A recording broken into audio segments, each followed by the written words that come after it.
Hello everyone, remember I am CS Shivani Gupta. Welcome to our YouTube channel CS की पढ़ाई।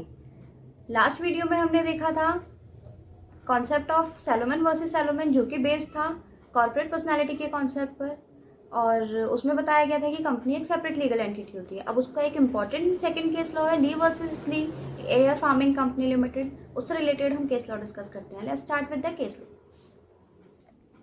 ली versus Lee's air farming limited. इस case law में हम separate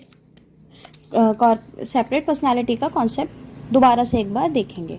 ली versus Lee Air Farming company limited क्या बोलती है कि मिस्टर ली होते हैं, उन्होंने कंपनी इनकॉर्पोरेट की होती है किस नाम से?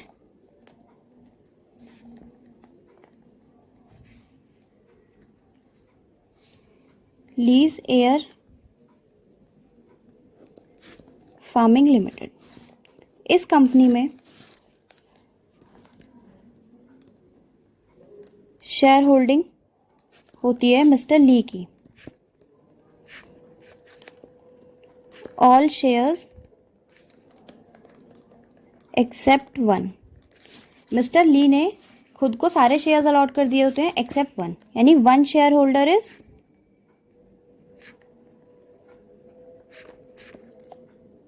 Other person. डायरेक्टर होते हैं मिस्टर ली खुद।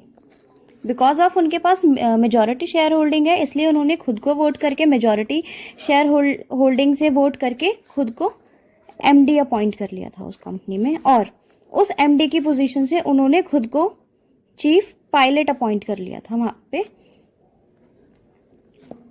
At a salary. अब इस केस लॉ में क्या होता है कि काम करते वक्त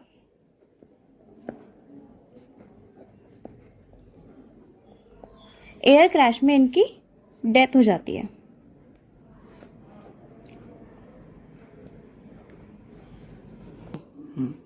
अब उनकी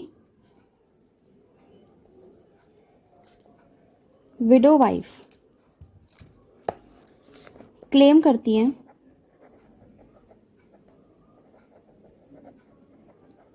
compensation under employ compensation act में कि काम करते वक्त उनके हस्बैंड की, जो कि वहां पे एक एम्प्लॉय थे, डेथ हो गई है, तो insurance company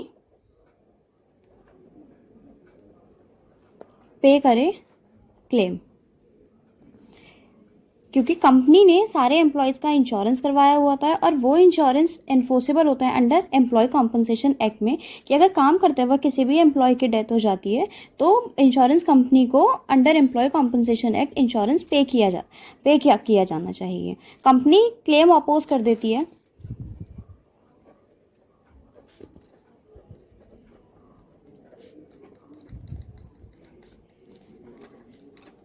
on basis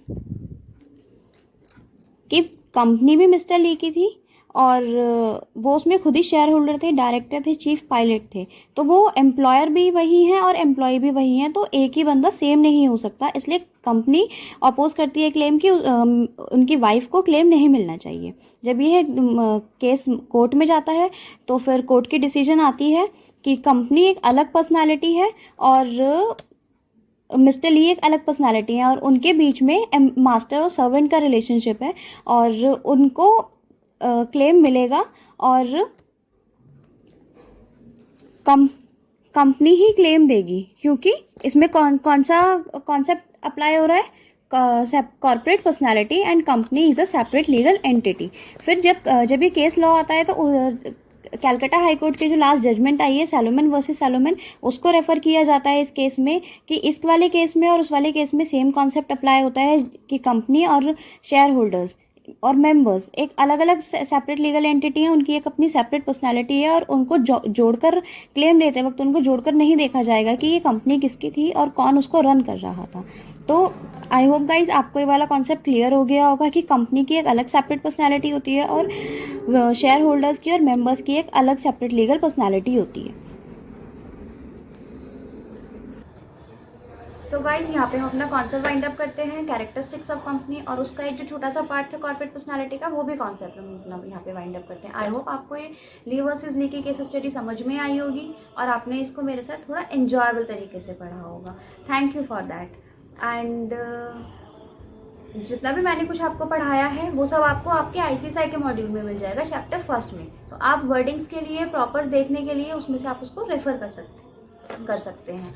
and guys जितना मैंने पढ़ाया है आई होप आप उसको रिवाइज जरूर करेंगे, और जितना भी कुछ प्रॉब्लम आए, कुछ भी दिक्कत आए, मुझे आप कमेंट सेक्शन में बताइएगा।